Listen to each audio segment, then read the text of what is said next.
Teoría de errores, ¿no? Luego de la pequeña discusión que hemos tenido, ¿no? Vamos a ordenar nuestras ideas y sumergirnos a los conceptos de la teoría de errores, orientados a nuestro fin, ¿no? Del manejo de instrumentos y la obtención de resultados. Estos son los tópicos que vamos a tocar. Tal vez lleguemos hasta errores porcentuales y la propagación de errores y ejemplos lo dejamos para mañana en el laboratorio.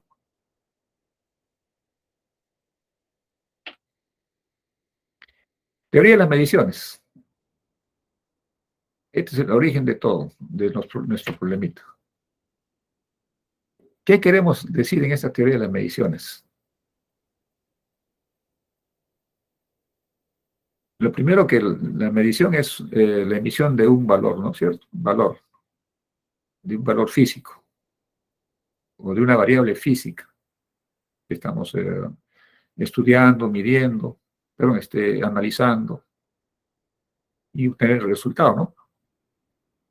Porque un valor resultado de una medición nos permite calificar o deducir o opinar de forma concluyente de un hecho que estamos analizando, investigando.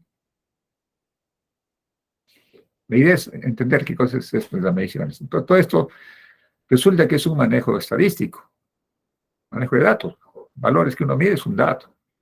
Van otras mide mañana, pues un dato. Puede ser el mismo o diferente, pero es un dato. Por eso que aquí, primero revisamos desde el punto de vista estadístico qué cosa queremos decir, ¿no?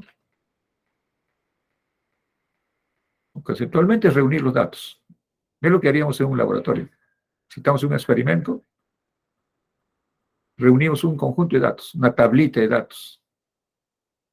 3, 4, 5, 6, 20, la cantidad que crean conveniente. Y lo procesamos, ¿no? Esos datos los procesamos.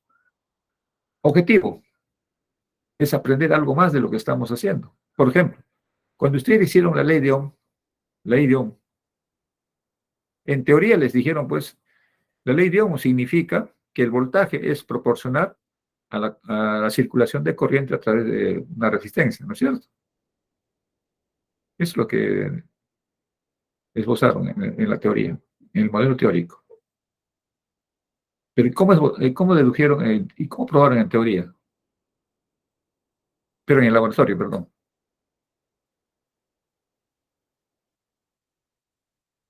Hicieron un circuito, ¿no? De prueba, en la cual empezaron con su voltímetro, ¿no? Voltímetro y otros conectados a amperímetro, por ejemplo. Ya tenían dos instrumentos ahí, voltímetro y amperímetro. Y empezaron ahí a regular el voltaje. Más o menos así. Vamos a ver si aquí lo podemos hacer. Para estudiar esta resistencia, este dispositivo, colocaron aquí una fuente de tensión variable, ¿cierto? Y por aquí colocaron un amperímetro. Y por aquí colocaron un voltímetro. Colocaron un voltímetro. De continuo, por supuesto.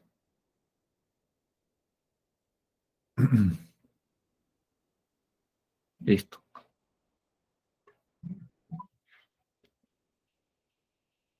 Y empezaron a leer, pues, o sea, la corriente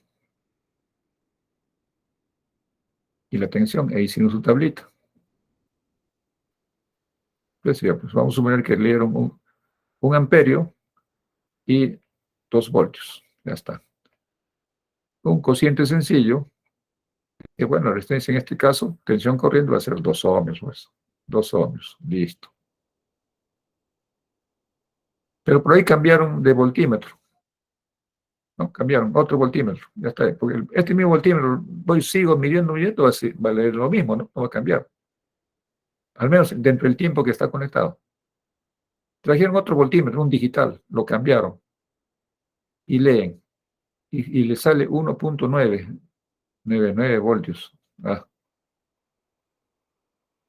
Y el amperímetro no lo cambiaron, es el mismo. Ah, bueno, pues sí, sigue dando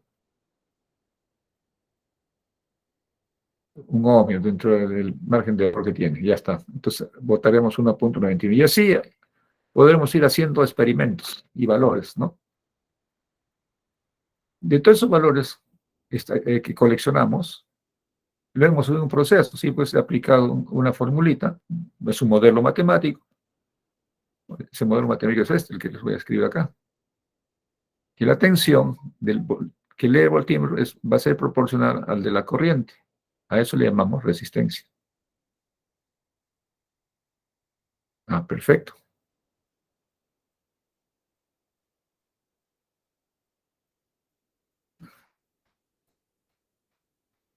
Bien, entonces, basado en ese modelo matemático, hemos hecho el experimento y hemos encontrado estos valores de resistencia. Diferentes valores, ¿no? ¿Qué vamos aprendiendo ahí? Un aprendizaje, dicen, caramba, si todos son esos valores que hemos coleccionado, ese valor de resistencia cambia, varía. No, la resistencia es única. Las condiciones, se entiende que esa resistencia está en condiciones de ambiente controlado, de temperatura constante, porque ojo, si la temperatura cambia, ese valor resistivo va a cambiar. ¿Por qué? Porque algo hemos aprendido, que una resistencia es función de la temperatura. Cambia la temperatura, cambia la resistividad del material y por lo tanto cambia la resistencia del dispositivo. Estamos asumiendo de que la temperatura del lugar donde estamos experimentando, trabajando, está en las condiciones estables, constantes. Entonces, cambiando voltímetros y amperímetros, hay diferentes valores. Perfecto. Cuando hay diferentes valores de R, con los cálculos, con el modelo hecho, eso no significa que la resistencia ha cambiado, ¿no? Es el tema de la metodología de la medición. Por ejemplo, en el amperímetro, sin querer, hay un error que ya se introduce en forma natural. Eso deben haber visto en algún modelo teórico.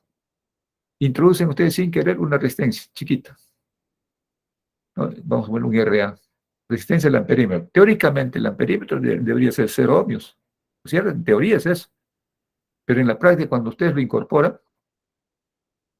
tiene un valor. Chiquito, pero tiene. Ya ahí se está introduciendo un error, ¿no? Ese error ya dentro del sistemático. El voltímetro, de igual manera, tiene su resistencia. Cada vez que cambian una escala, voy a ponerlo acá simbólicamente, tiene una resistencia de voltímetro. Teóricamente, el voltímetro ideal es de resistencia infinita. En la práctica no es así. Son megohmios, megaohmios. Pues también introducimos, es lo que alguien dijo, efecto de carga. Sí, pues, efecto de carga. Entonces la lectura va a tener una tendencia a no dar el valor exacto que sea sobre la resistencia. Porque si yo retiro el voltímetro, ya el voltaje que hay en esa resistencia es otro, ya no es la misma. Entonces ahí se mezclan varias cosillas, pero al final me dan valores. Y los valores de cálculo de la resistencia entonces van a ser diferentes. Por el tema sistemático de he cambiado de diferentes instrumentos. ¿Qué he aprendido? He aprendido que debo utilizar instrumentos cada vez más confiables. ¿Sí? A eso se llama conocimiento. Y eso va a ocurrir a ustedes. Cuanto más experiencia van teniendo, a decir, caramba, este instrumento no es, va a dar un valor, pero no tan eficiente para efectos de diagnósticos. Más celoso ya se van a poner ustedes cuando tengan que ajustar o verificar en los tomógrafos, ¿no? Los tomógrafos o los equipos de ultrasonido, ¿no? Son equipos más finos, finos en el sentido más delicados.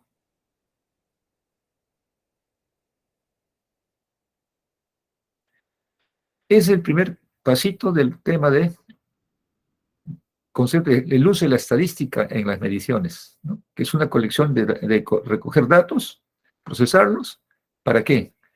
Para aprender algo más, en forma imparcial, ¿no? Ese es el tema.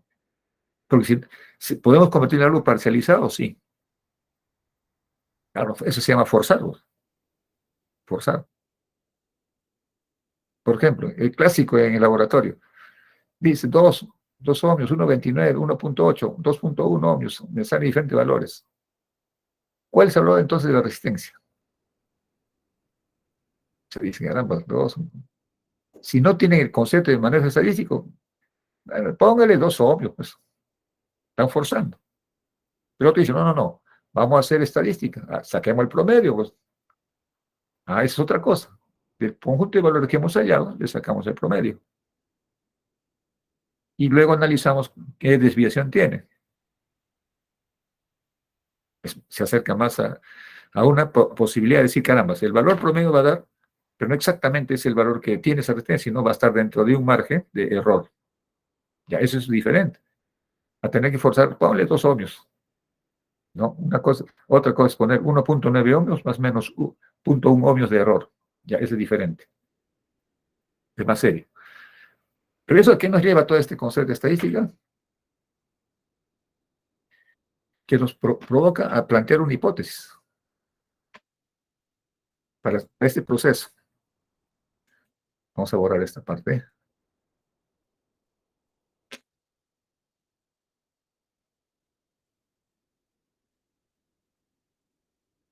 ¿No? O sea, para hacer una medición es toda una metodología, no es simplemente pongo el voltímetro, sino hay una metodología para colocar el voltímetro en las posiciones apropiadas. ¿Y qué voltímetro debo colocar? Ojo, estamos hablando de cosas bien simples. Entonces, para realizar una medición, nos planteamos una hipótesis, que sea método de la medición. Y es luego, ¿qué debo hacer? Si me planteo una hipótesis, diseño un estudio y recopilación de datos. O sea, ¿cómo lo debo almacenar? El principal es el diseño, ¿no? del método de medición que voy a utilizar para tener un buen resultado. O mi resultado sea confiable, ¿no? Hay que diseñar. Esa es metodología en realidad, para recoger esos datos. Una vez que tengo ya mi diseño hecho, todo basado en la hipótesis. La hipótesis es un supuesto. Pues quiero demostrar ese supuesto. Diseño mi metodología para recoger sus datos. Una vez que ya tengo esos datos, los analizo. Ahí es donde entra la estadística. En todos los conocimientos de modelamiento matemático de estadística, ahí entra en análisis de los datos. Analizamos errores, desviaciones, valores promedios, en fin, ahí es toda la estadística. Una vez que tengo ya resultados, ¿no? Resultados ya de cálculo, de la evaluación estadística, del análisis, ya puedo decir, ya puedo concluir, ya puedo interpretar esos resultados, interpretar. Entonces, la misión de ustedes principalmente va a caer en estos 3 primeros pasos. En plantear una hipótesis de lo que quieren medir, diseñan la metodología y luego procesan, o sea, obtienen los resultados, lo analizan y eso lo entregan. Aquí viene ya la labor del especialista, del médico, de quien corresponda. Y eso lo interpreta y saca un diagnóstico, saca una conclusión. Y esto se vuelve a repetir. Supóngase que al interpretar estos valores no aseguran con certeza, me parece raro. Tengo sospecha de que algo anda mal. Porque mi ojo clínico dice que este paciente no tiene, para esos valores que acaban de salir, no corresponde. Ya lo puse en duda. El médico cruzó ya el resultado con una observación de otro punto de vista, ¿no? Carambas, volvemos a regresar. Replanteo mi hipótesis. Tengo que replantear con las observaciones, lo replanteo. Y otras, se llama este ciclo. Entonces, harán ajustes, razonamientos, identificación de algunas modificaciones en el método, en fin, lo que derive. Pero es un círculo, pero no vicioso, ¿eh? sino un círculo tipo espiral. Cuando digo espirales, giran y van subiendo, van girando, pero van subiendo, o sea, van mejorando, se van mejorando. Este ejemplito, no lo pierdan de vista, eso se usa frecuentemente. ¿Alguna pregunta hasta allí? Ana Paula, ¿se entiende? Ah, sí, profesor. ¿Sí? Ah, bueno, continuamos. Luego de este proceso, para que tengan una idea de obtener un valor de medición, estos procesos estocásticos no serían necesarios, como estoy diciendo ahí, si cada vez que se mide una unidad experimental se obtiene la misma respuesta o valor. No, suena irónico, ¿no? Claro, es como el caso del voltímetro de las resistencias. Lo dejamos ahí toda la hora de clase y el valor está ahí, ni se mueve. Está repitiendo ese mismo valor. Eso es lo que creemos. Eso es lo que creemos. Les pongo un ejemplo. Vamos a poner aquí otra vez con el circuito nada más. Y lo van a corroborar después ustedes en el laboratorio. Esta resistencia, esta fuentecita, y simplemente coloco acá un voltímetro. Pero esta vez voy a colocar un voltímetro digital, no analógico, o sea, digital. Y en lo digital, ya ustedes saben que hay LEDs, ¿no es cierto? Vamos a poner acá así. Vamos a contrastar contra otro digital. 2, 3, listo. Entonces, hago una primera lectura con un voltímetro digital y me bota el valor de voltaje, me entrega el valor siguiente. Me dice acá, es 12, acá hay un puntito, 38,75. Es un voltímetro. Lo cambio por el otro voltímetro que solamente tiene cuatro dígitos y me sale el 12, 3, 7. ¿No? Lo interesante de ambas lecturas. Tiene una diferencia, sí, pero por lo menos creíble hasta el valor 12,3. Hasta ahí le creo a los dos. O sea, ese valor para mí es bastante bueno. Pero si me dicen, no, con 12,3 no me gusta esa predicción porque no me lleva a un buen resultado para cuando aplique mi formulita de lo que estoy haciendo. A carambas. Entonces, ¿y cuál de las dos lecturas le sería más útil? ¿La que tiene 4 decimales o la que tiene 2 decimales? Indudablemente diríamos el que tiene más decimales.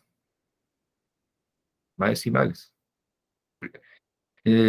Digamos, tiene la menor posibilidad de error, del tipo sistemático por lo menos. Porque el error de fábrica es otra cosa. Eso es lo que llaman error aleatorio.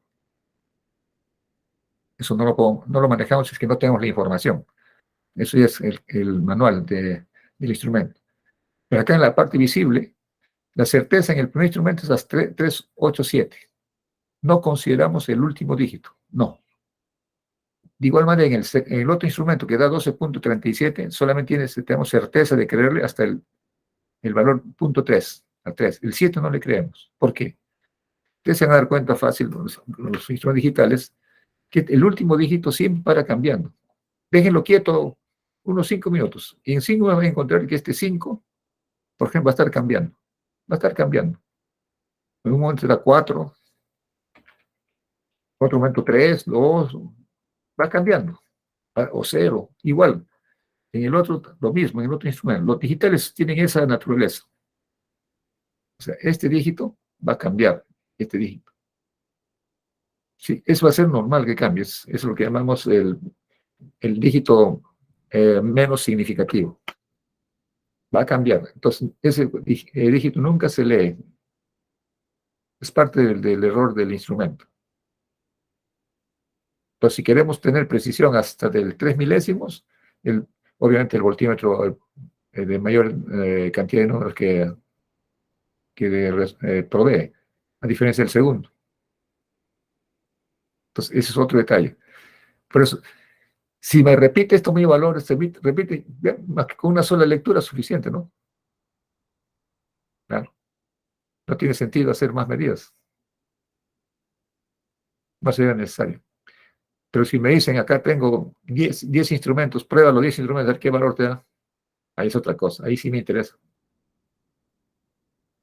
Cada instrumento va a dar un valor diferente dentro de su margen de error.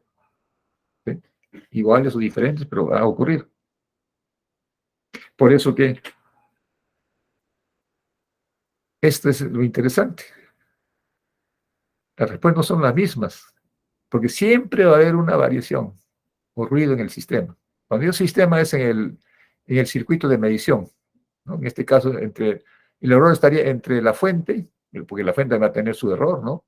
Su más menos delta de B, de variación del voltaje. La fuente, propiamente. Es el ruido del sistema. O de la resistencia, propiamente. Porque de repente le inyectamos mucha corriente, se calienta, ¿no? Y si se calienta ya cambió el valor resistivo. O la temperatura del ambiente ha cambiado. Entonces, no necesariamente las lecturas no son las mismas, tiene su variante. Lo que pasa es que es la sensibilidad del instrumento la que permite o no darnos cuenta. Ojo, por eso que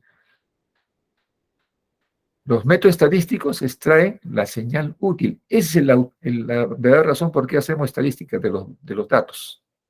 El objetivo es extraer la señal útil.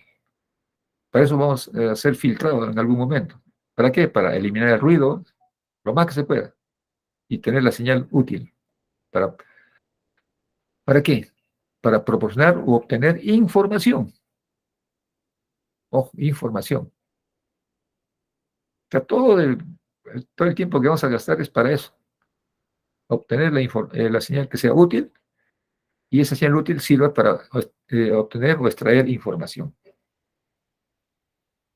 Entonces, tenemos que ampliar más entonces nuestro conocimiento respecto al ruido. Ahí tenemos que ampliar más. Por ejemplo, ruido, si bien no estoy hablando y de repente ponemos música, obviamente ustedes van a escuchar mi voz más música. Pero en algunos de ustedes, caramba, lo que estoy hablando no van a entender porque la música es tan fuerte que ¿cómo se dice? Van a trinar de cólera. Y alguien dirá, oye, profesor, apague su música. Y con toda razón diría, ¿no? Ahí la música se entiende, se escucha, ¿no es cierto? Pero perturba. Por eso, en ese caso, esa música que es bonita de repente, pero está fastidiando. Lo consideramos como ruido. Como ruido.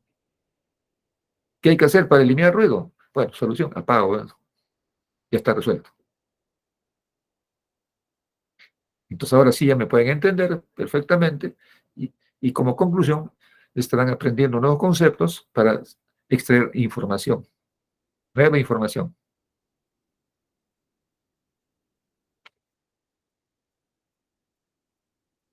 Hasta aquí, Alejandro Daniel, ¿cómo vamos? ¿Se entiende? ¿Alguna duda?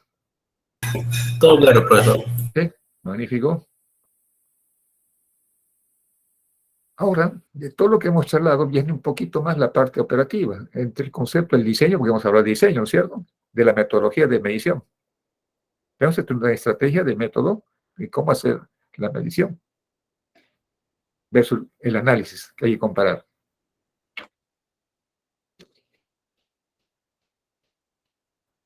Reunir datos es justamente obtener un conjunto de datos.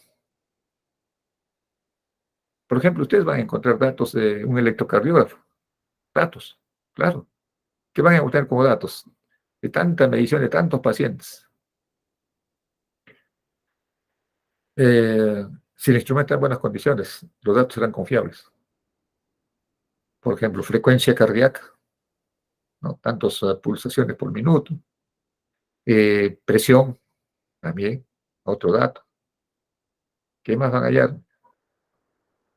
De repente arritmias, ya también. Son datos valorizados, ¿no? ¿Para qué se reúne datos? Justamente para lo que estamos diciendo ahí, para obtener información. ¿Qué información obtenemos de esto de los electros? De toda una comunidad de un hospital, por ejemplo. Vamos a poner el hospital del Callao, todos los pacientes son del Callao. Hace un análisis estadístico de cómo anda la frecuencia cardíaca de la población, de acuerdo a la edad, y sale una estadística, sacan los promedios. Y, por ejemplo, lo comparan con la estadística de la Almenara, que es otro hospital que está en el centro de Lima. También otra estadística de la misma situación. Partiendo del concepto de que los instrumentos están bien calibrados, ¿no? Asumiendo eso. Ya obtuvieron datos, comparan. Y ahí va a salir interesantes estadísticas. ¿Quién sabe? En el Callao, la población tiene problemas cardíacos. Tendencia a problemas cardíacos, a diferencia del centro de Lima. O al revés, puede ser. Ya son datos que permiten ya obtener información. Y esa información ya es decisión para las partes de decisiones, ¿no? En este caso, la decisión sería trasladada al MINSA, al ministerio, para que tome decisiones. Ya ahí establecen políticas. Ya, ¿qué hacer hoy? La población anda mal del corazón. ¿Qué hacemos? Políticas. Busque la solución, porque estamos hablando de grupos humanos. ¿Se dan cuenta de la utilidad de una medición? ¿No? O la otra contraparte es el conocimiento, que es el más cercano en realidad. Cada hospital con esa estadística, el médico o el cardiólogo va aprendiendo a conocer la comunidad. Sí, esa es la parte del conocimiento, como consecuencia de la información. Entonces, por otro lado, reunir datos, ojo, no garantiza que se obtenga información. ¡Ay, Caracas! ¿Cómo es esto? Total. Si arriba me dicen, oiga, datos me producen información o conocimiento, y ahora me dicen que no garantiza que se obtenga información. ¿Por qué? ¿Qué opina Chelsea? Es una aparente contradicción. ¿Chelsea? ¿Se me escucha, profesor? Sí, ¿Ahora? sí, perfecto. Dime, ¿qué ¿Qué tal, opinarías? profesor? Buenos días. Ahí está la pantallita, Sí, ¿no? es contradicción, profesor. Ya, pero ¿por qué? ¿Cómo explicamos eso? ¿O por qué se podría producir esta contradicción? Porque va a ocurrir en el hospital, es clásico, ¿no? El médico le dice, oye, le presenta los datos, esto no sirve, esto botan a la basura estos datos. Ya te menospreciaron tus trabajitos. ¿Qué pasó? Tanto te esmeraste en sacar tus datos por aquí, pero el médico dice, no sirve, no me sirve. ¿No? Es Uy, un ejemplo. de repente son datos no sistematizables, profesor. Puede ser. ¿Por qué no servirían los datos que colectaste, digamos? ¿No? Porque no garantiza, es contradictorio.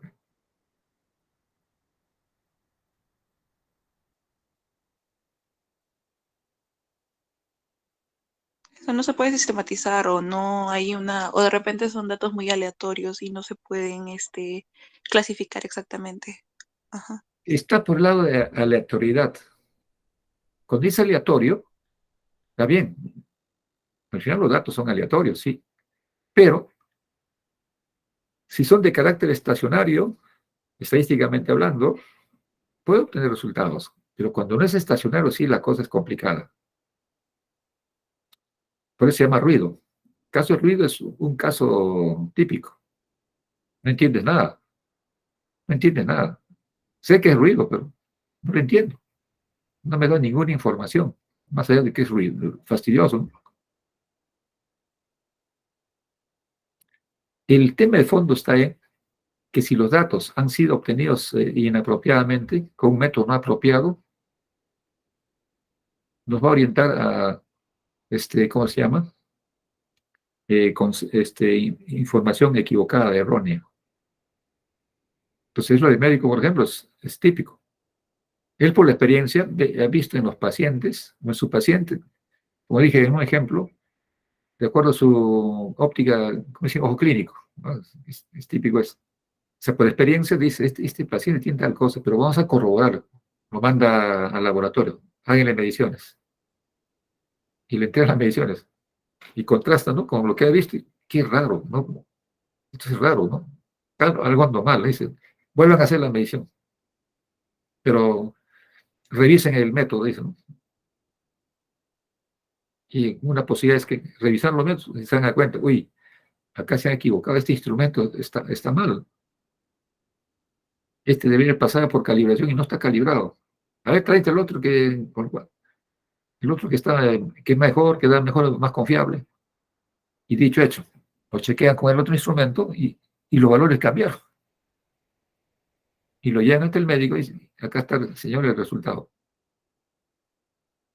Ah, caramba, esto sí se acerca. Lo que he visto coincide con los valores.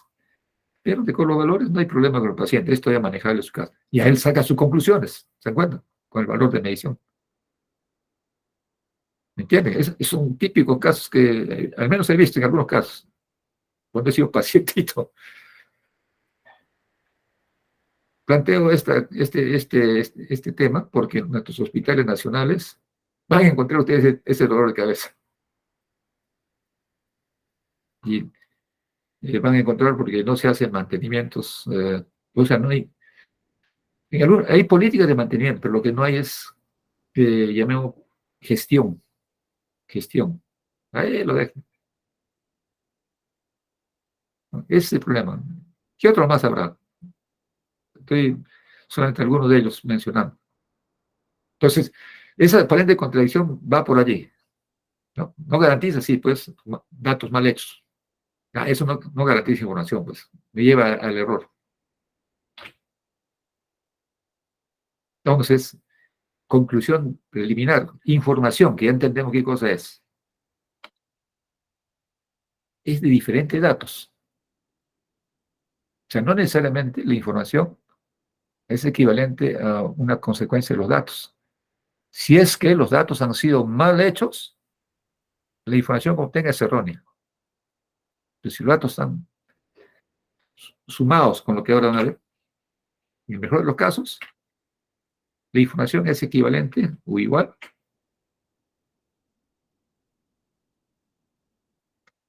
¿no?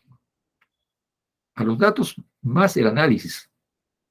Justo lo que les he comentado del médico, ¿no?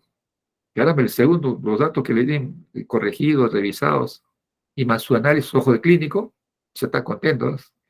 Coincide, perfecto, da un buen diagnóstico. Resultado, el paciente se salvó, ¿no es cierto? Esto se los orienta de esa manera. Es válido para cualquier otra área del conocimiento, por si acaso. Para un electrónico es útil, para uno de telecomunicaciones igualito, para uno de electricidad igual. El concepto es el mismo. O sea, cómo lo apliquen es la llave.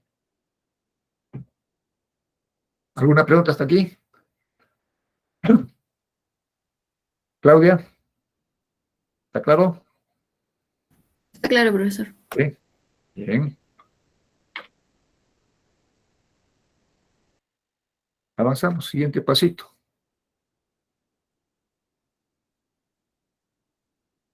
Es otra consecuencia de lo anterior, ¿no? Si mis datos que he recogido no contienen información, o sea, el médico me despreció mis datos, pues la información no coincidía con su diagnóstico clínico, entonces, ¿qué pasó? El tema del análisis. Nunca va a encontrar información, claro, pues. No va a encontrar. O sea, por más que me rompa mi cabeza analizando los datos, oye, pues si los datos mal obtenidos, nunca voy a concluir en una información. Ojo, no se olviden, es otra consecuencia, similar a la anterior. O sea, es típico, ¿no? Si una vez que colecté datos, tengo que analizarlos antes de entregarlos. Dentro del proceso, más adelante, en el siguiente curso, hay que limpiar datos. Perdón, sí, pues, los datos que me entregan hay que limpiarlos. Antes de procesarlos, se hace una limpieza. Dentro de eso aparecen unos conceptos, se llaman artifacts. Deben haber leído en el inglés de artifacts. ¿Qué significa artifacts? Son señales útiles, son señales reales, pero que se han mezclado con mi señal útil. Entonces me está distorsionando. Entonces hay que limpiar esos artifacts. No, no es artefactos, ¿eh? Así se lo traducen. No, artifacts. Déjenlo ahí en ese término, artifacts. Yo le llamo señales entendibles, pero no útiles para lo que estoy buscando de la señal principal. Se ha mezclado, se ha sumado, se ha introducido. Entonces me está llevando a una señal que no sirve para presentar. No, es algo así. Ahorita estoy hablando y solo estoy escuchando el sonido de una palomita. Ya se metió. Es un artifact. Es un artifact. O sea, estoy hablando y alguien está cantando ahí. Ahí está otra vez. ¿No? Pequeñito, pero se mezcló en el audio. Entonces, importante este detalle, ¿no? Los datos que he recogido no contienen información. Si no contiene información, entonces no me sirve para analizar. Porque no debo tener nada, ¿no? En el sentido estricto. Entonces, ¿qué hay que hacer? Hay que generar una metodología, pues. Hay que diseñar, planear ese método y luego controlarlo a la hora de recoger los datos. O sea, el proceso de medición hay que controlarlo, no hay que dejarlo así nomás. Esta vez es el caso que vayan a ver que he observado en los UCIs. En UCI, por ejemplo, un pacientito está conectado a instrumentos. Y ahí está permanentemente midiendo el instrumento. ¿Y quién controla ahí? Justamente el médico con la enfermera asignada a ese paciente. Están permanentemente ahí, observando cómo evoluciona, si va en franca mejoría o se va ya, digamos, al otro lado, ¿no? La mejor manera de garantizar la información es diseñar mi método de medición y luego esas mediciones controlarlas, ¿no? En el proceso de recopilación. En este caso, la recopilación lo hace el mismo que estoy mencionando el caso. Los instrumentos, como son digitales, lo están recogiendo todo, lo van almacenando para un análisis histórico posteriormente. Por eso dentro de esos instrumentos inclusive hay alarmas. Claro, ya están diseñados dentro del método de la medición. Hay alarma. Si sobrepasa cierto nivel, la alarma. Ya eso es típico para atención de emergencia. Por lo tanto, las variables deben estar de acuerdo con los objetivos establecidos en el estudio. Ojo, tal como empezamos al comienzo, ¿no?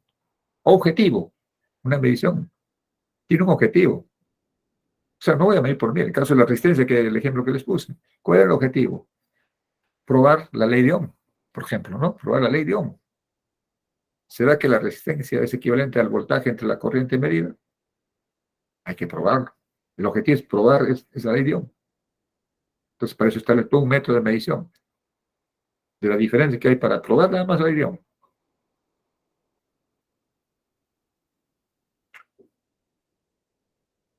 Bien, hasta ahí es el concepto de la teoría de las mediciones. Miren todo lo que, en resumen, chiquito, es una pequeña presentación. Ya en el artículo que están leyendo van a ampliar más sobre ese tema, ¿no? Lo han visto. Eso nos lleva entonces a tener que estudiar ahora la teoría del error. ¿Qué es teoría del error? Es discutible, obviamente, sí, porque hay una parte filosófica, como está en el artículo. Ese punto es importante para quien está trabajando, la parte filosófica del error.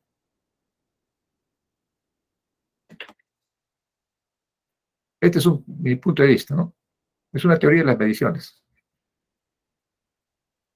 Es una forma de pensar, conclusión de las medidas. Cuando yo mido, esa medida es cierto, el instrumento da eso, pero no estoy seguro de que sea exactamente el valor de lo que está ocurriendo. Como el ejemplo del aula, ¿no? Yo sé que en este momento en el aula, en el laboratorio de PDS, hay un curso de PDS. Yo sé que hay alumnos, pero no sé cuántos habrán. No lo sé. Tendría que llamar para ver cuántos hay. ¿Entienden? O sea, tengo una incertidumbre. ¿Puedo estimar el valor? Sí. ¿Cuántos matrículas hay? Hay 18. Deben haber 18. Deben. Pero exactamente, no lo sé. Exactamente pueden haber 10 alumnos. Sí, pues pueden haber 10. Pero lo que yo estoy con certeza es que hay 18 alumnos matriculados. Si hay 10, entonces hay un error de 8 estudiantes, ¿no es cierto? Entonces, en este proceso de la teoría del error, hay errores asociados a los instrumentos. Eso está clarito. El instrumento viene con su error nativo, de fábrica. Y eso está en el catálogo del manual del instrumento. Ahí está escrito. ¿Con qué margen de error? Los valores que va a entregar están. Inclusive nos dice, oiga, este error que le estoy mostrando es para tales condiciones de medida. Y estos valores hemos probado en mi laboratorio y sale este margen de error. Entonces, con ese error está garantizado en nuestros instrumentos. Así lo dice, ¿no? Y lo van a ver. Otro error es asociado a los seres humanos. Si vos, cada ser humano tiene su forma. El clásico es, por ejemplo, cuando leen un voltímetro.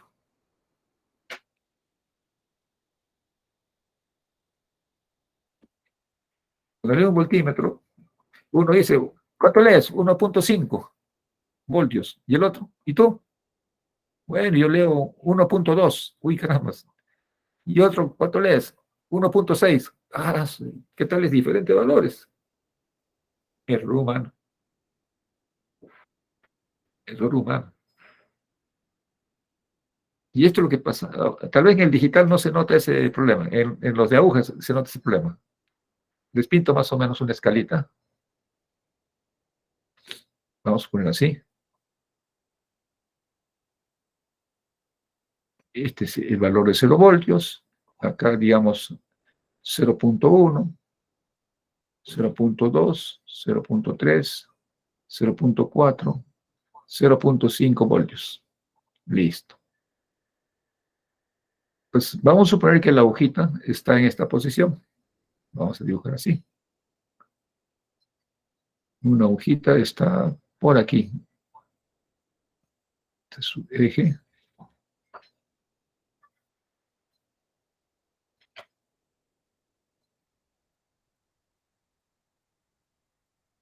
Ahí está apuntando al valor. Por ejemplo, ¿qué valor leerían? Yadira, o Jadira en castellano. ¿Qué valor leerías en pantalla, tal como he puesto la hojita? Está entre C2 y C3. ¿Qué valor de lectura podrías inferir? Quizás 0.23. Quizás 0.23. Interesante. ¿Ya? Ahí está, 0.23. Le preguntamos ahora a Jairo. Jairo, ¿tú qué valor opinas? 0.22. 0.22. Con cierto grado de duda. No estás, no, dices, no. ¿Por qué tienes duda? ¿Por qué no estás seguro de que sea 0.22? Tal como lo has dicho, tienes duda. Porque no está, o sea, el rango de entre 0.2 y 0.3 no hay otras mediciones más. No hay una escala, digamos, Hay una ¿no? escala, exactamente. Exacto, así es, no hay una escala. Entonces, quiere decir que las dos lecturas que me acaban ustedes de mencionar tienen un grado de incertidumbre, ¿sí? Por no decir error. Hay un error. ¿Cuál es la lectura más precisa, si queremos llamarlo así, de este instrumento? Si ven ustedes la lectura de sus valores que han dado, con certeza es hasta 0.2. La incertidumbre está en el último numerito. Ahí está el error. Claro. Es un error humano, porque cada uno ha forzado hasta cierto punto, ¿no? Bueno, debe ser más o menos 23, 22, 21. 21 no es difícil. Tiende a 24 de repente, pero 23 parece que da más de 23. ¿Se dan cuenta, no? O sea, nos ponemos en un marco de presunción. Pero lo que sí sé que con certeza es mayor a 0.2 voltios. Eso sí, perfectamente, estoy seguro, de acuerdo al instrumento.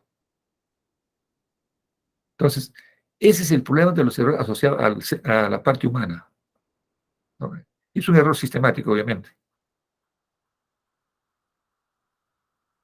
Y un tercer error, y es el más serio, ojo, es el tercer error, asociado a nuestras limitaciones en el conocimiento, en este caso las matemáticas, física y otros conocimientos que se involucran en un proceso de medición. Puede ser de carácter biológico, por ejemplo. Ahí tienen sus medidas, mediciones. Puede ser de carácter químico o bioquímico. O sea, la parte de ciencia. ¿Se dan cuenta? Por eso pongo ahí la palabra otros. Si tenemos desconocimiento, vamos a cometer, por desconocimiento, errores. Ojo. Entonces, otra vez repito, en ingeniería, no solamente usted, sino todos profesionales de ingeniería no debe dejar pasar por alto estas cosas. Es cosa seria. Porque de por medio es vidas humanas. Ese es el tema de fondo. Vidas humanas. Entonces, miren esos tres errorcitos. Ya pongámosles chiquitito de errorcitos. Instrumental, humano y conocimiento. Están amarrados los tres. O sea, los tres existen, ¿eh? Los tres errores existen. Van a estar inmersos en un proceso de medición. ¿Hasta dónde conozco ni física ni matemáticas para lo que estoy haciendo? Se va a reflejar en el método de medición. ¿Hasta dónde conozco instrumentos? Está asociado como ser humano. ¿No? Si le pregunta a un jovencito de colegio, ¿cuánto lees? Va a decir 0.22, con certeza. Que él desconoce el método, cómo se lee instrumentos, estas cosas. Simplemente es inocente. Lee lo que está marcado. Por lo tanto, este ejemplo nos va a decir es lo que acabamos de ver. Una medida o medición, por ejemplo, da este valor, 356 más menos, o sea, margen de error de 0.23. Póngale voltios si gustan. 356 voltios más menos de 0.23. Eso quiere decir que mi valor de medición está en ese rango de 0.23 hacia arriba y 0.23 hacia abajo. 356 podemos interpretar como el valor promedio. Exactamente, no sé el valor, pero está en ese rango. Entonces, ¿cuándo podemos decir que una medida es bastante buena? Compare con este valor. ¿Cuál de las dos medidas que se están ahí presentando me da una información mucho más fidedigna?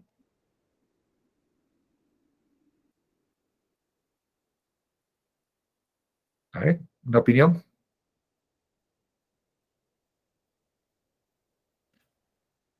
Y no preguntamos. Leonardo Fabio. Fabio, Sí, no, Fabián. Fabián eres, ¿no? sí, profesor. Ah, dime, ¿qué opinas? Creo que la segunda es más precisa. ¿Por qué? Eh, bueno, porque los datos están con mayor exactitud. Ajá, ahí ya cogiste un tema de exactitud que lo discutiremos en la próxima clase. Este de acá, el primero es 230, ¿no es cierto? Y el segundo es 236.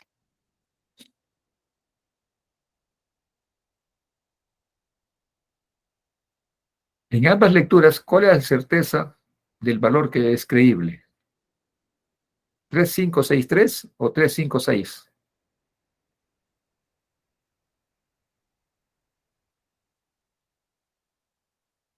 ¿En cuál de los dos valores que acabo de mencionar tienes una mejor lectura del valor medido con su margen de error?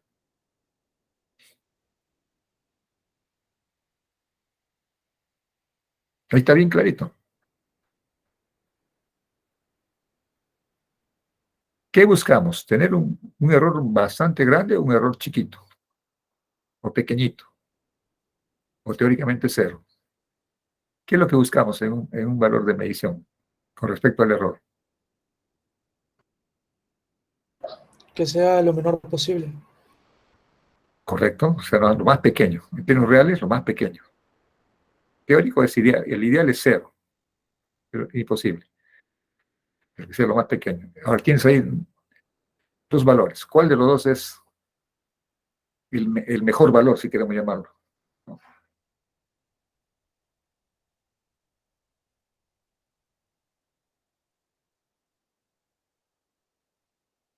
Ahí está. Vamos a lograrlo.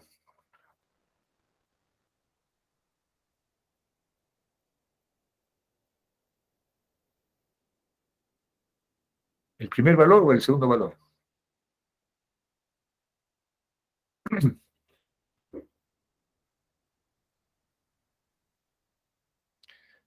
¿Qué dicen tus ojos de lince?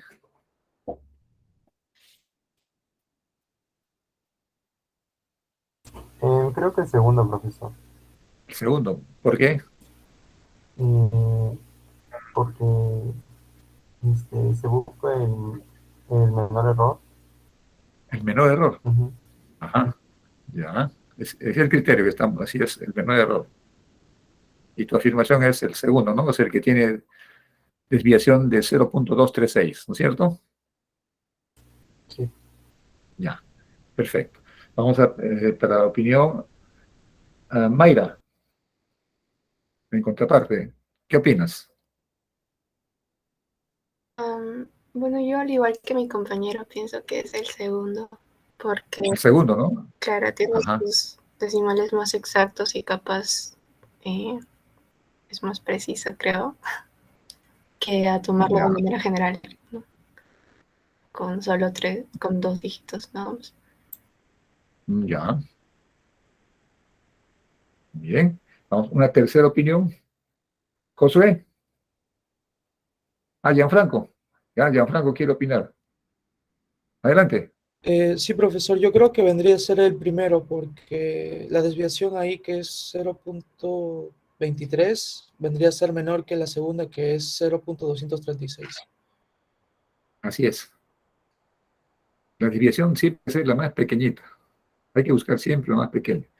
Eso más adelante veremos entre qué conceptos, si es del tema de precisión o del tema de exactitud.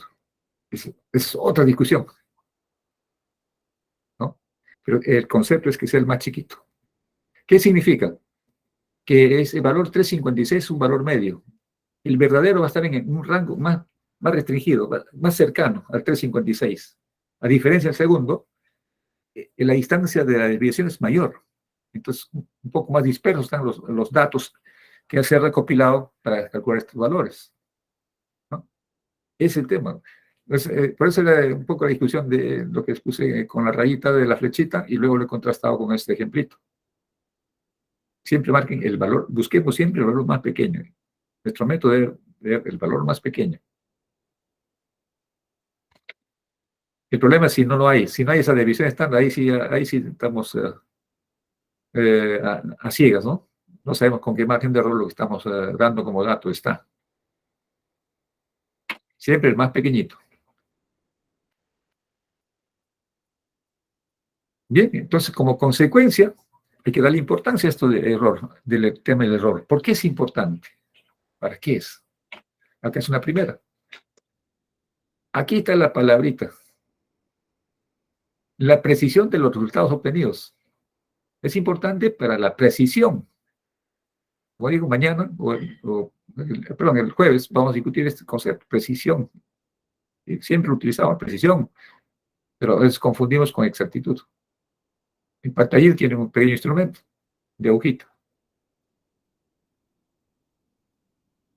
También es importante para la cantidad de números que debemos tener en cuenta. Cuando digo cantidad de números es, por ejemplo, en el anterior, no es lo mismo decir 1.5 voltios que decir 1.58 voltios. ¿No? 1.5 frente a 1.58 es diferente, ¿no es cierto? O sea, dos instrumentos, uno me da con gran certeza 1.5, no da más, por su escala. Cambio con otro instrumento y leo, uy, me da 1.58. Entonces, ahí está reflejando que un instrumento me da con mayor cantidad de numeritos el valor que estoy midiendo, a diferencia del anterior. El anterior es dos dígitos nada más, 1.5. El otro es 1.58, o sea, hay 3 dígitos, o 2 decimales. Entonces, a eso se refiere, ¿no? El error. Obviamente, en el 1.58 el error es menor. En el de 1.5, ese valor que me está dando, tiene un margen de error mayor, porque hay una incertidumbre en el segundo decimal. ¿No? Esa es la diferencia. Y una tercera me sirve para decidir cuál puede ser la mejor estrategia de medición. Claro, ¿cuál es la mejor estrategia? Aquel método que me dé el menor error posible. Ojo, en la cual el menor error posible. Esa es la mejor estrategia.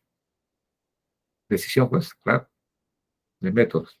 Que sirve ese criterio para estos efectos. Muy bien. ¿Qué razón? A ver, errores. De una vez esto lo veremos. Un par de minutos. Este otro concepto es ya clasificar algo que está en el artículo también. ¿No? Los errores sistemáticos.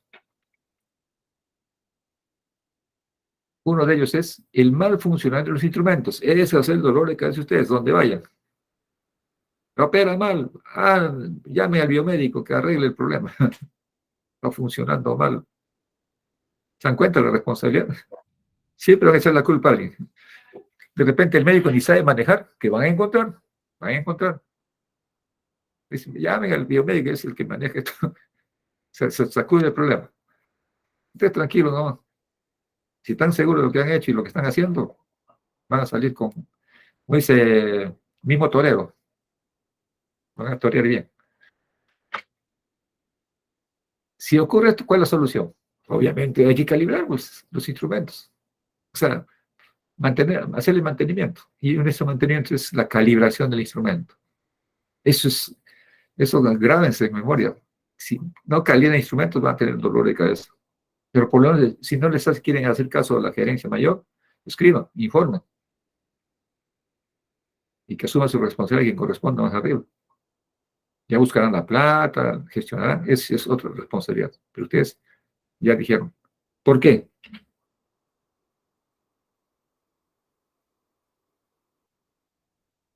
Es esto lo que se refleja. Y acá es donde tienen que tener bastante cuidado. Los dispositivos, me refiero a los instrumentos, a los equipos utilizados para calibrar, son muy caros, sí pues. En tu laboratorio que tengan ustedes no es fácil tener un patrón. Traten de hacer un patrón, sí. Ojo, en su laboratorio donde estén trabajando tengan un patrón de referencia, para que siempre contrasten todos los equipos del hospital, de la clínica, donde sea, lo puedan contrastar. O si tienen su laboratorio personal de servicio, mantenga su instrumento, su equipo de calibración.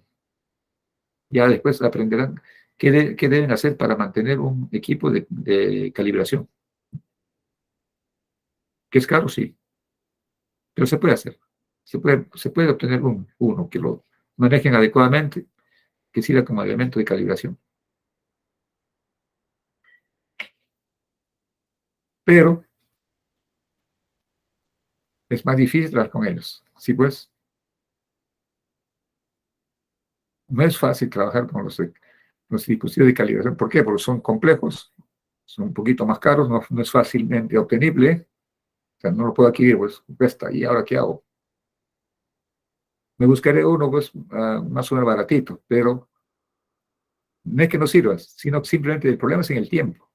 Un instrumento de calibración, en el tiempo, si no se mantienen las condiciones de origen, van a subir cambios. Van a subir cambios. Ejemplo, un instrumento, si no lo usan, cuando lo enciendan, se quema. Como va a ocurrir en el laboratorio probablemente en algunos instrumentos o computadores. Han encendido, ¡pum!, murió. Claro, no lo usan nunca. 2 años y medio no lo han usado, murió. ¿Por qué? Porque antes tenían que haber hecho una limpieza. Tanta humedad, tanto polvillo, que se impregna, se pega, se pega, se pega. Eso ya genera cambios en el circuito, en las placas. Y al originar cambios, obviamente la reacción de todo el circuito de esa placa va a comportarse mal y probablemente lo lleve a un deterioro o simplemente un cortocircuito por ahí generado por estas condiciones climáticas. Sí, suele ocurrir, ¿no? Pues antes de prender un instrumento que nunca o tiempo han dejado de usar, es preferible someterlo a un proceso de limpieza, mantenimiento y por no decir de calibración.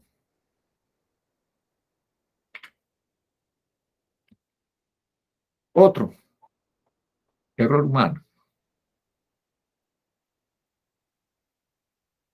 Obviamente, es difícil de ser detectado, sí, depende de la formación. Y acá van ustedes a marcar diferencia con otros similares. A algunos les va a interesar, qué error ni error, anda, llévaselo así nomás. Anda, llévalo tú. Tiene que ser responsabilidad. Ojo, es un problema humano. Por eso que se recomienda hacer recalibración de los instrumentos periódicamente. Es una política. Inclusive los mismos manuales de estos instrumentos, en el caso de ustedes biomédicos, les van a recomendar ahí. Esto deberá ser calibrado cada 2 años, cada año. Ahí indica. En el manual. El manual instrumental tiene siempre. Entonces, esa regla, no se olviden. ¿Para qué? Para tener fidelidad, pues, de los valores, ¿no? Fidelidad, o sea, ser creíbles.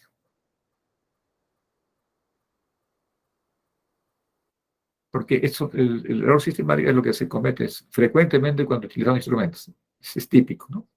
Es típico. Entonces, la fidelidad es importante mantenerla. Y lo otro es la repetibilidad de la medida. ¿Ah? Si el instrumento está en buenas condiciones, todo lo lleva sobre el mismo circuito de referencia que uno tiene para ajustar, va a leer el mismo valor, el mismo valor, el mismo valor.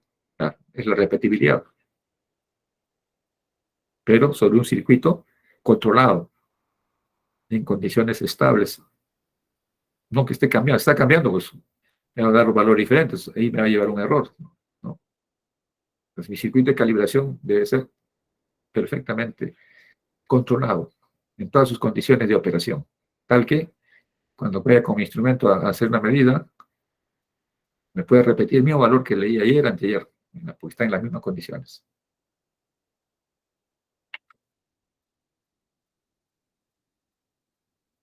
Y otro de los errores son del tipo accidental, son fortuitos.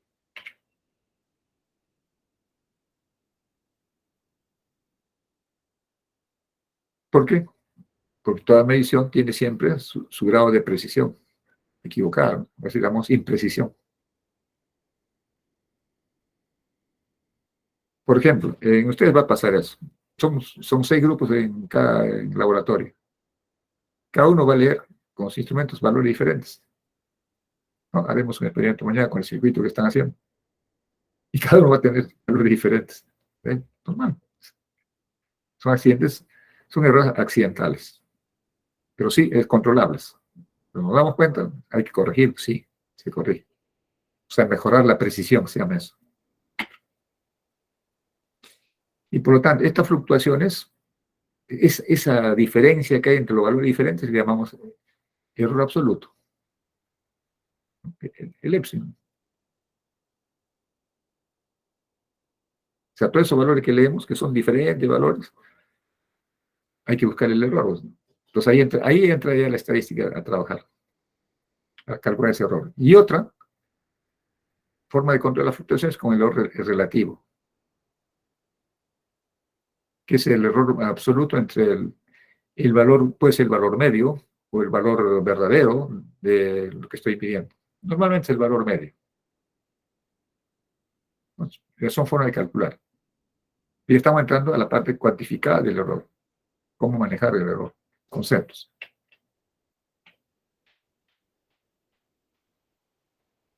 Por lo tanto, esta teoría de errores, el objetivo es estudiar E. Eso es todo. O sea, saber calcular E.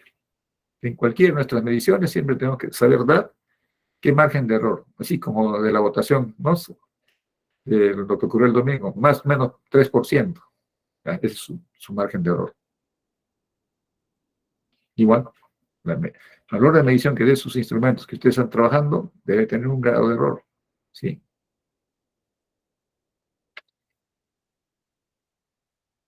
Entonces ahí viene la pregunta, ¿y cómo expresar la magnitud de una medida? O sea, una medición, ¿cómo lo debo entregar?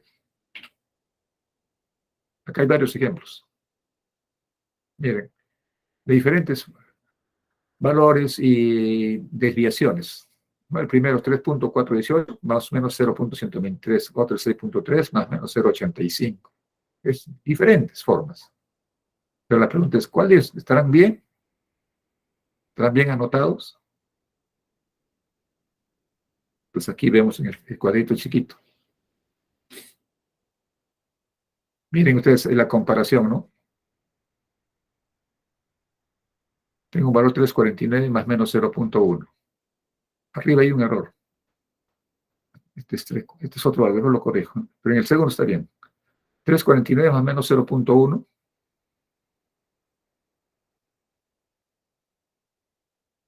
Y comparan con el 3.487. O sea, hay tres valores acá.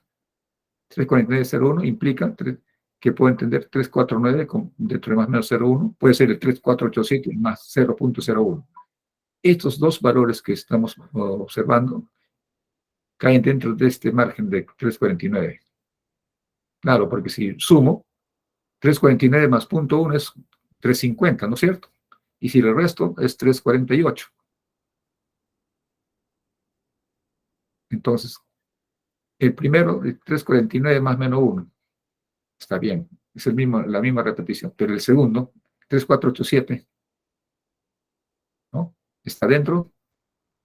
Claro. O sea, ¿cuánto quiere decir? Acá hay dos valores, 349 y 3487. ¿Los dos son valores manejables, entendibles? Claro que sí, porque los dos valores están dentro del margen del 0.01. Repito, en este ejercicio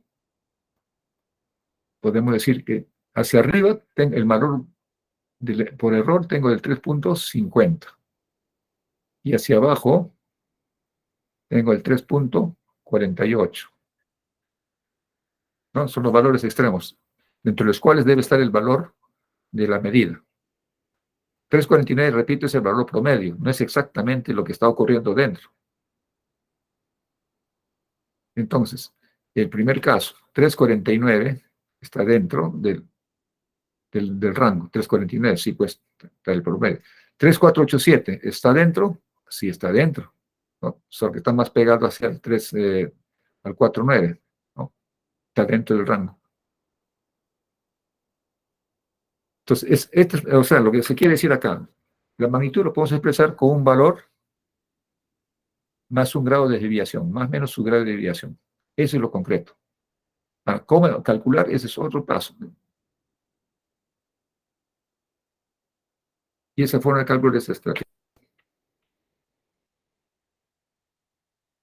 Una forma clásica, ¿no? Hay que calcular el valor medio, o la media aritmética de los valores medidos, medidas individuales, y a partir de ahí podemos evaluar las desviaciones, o sea, los deltas, o errores, ¿no?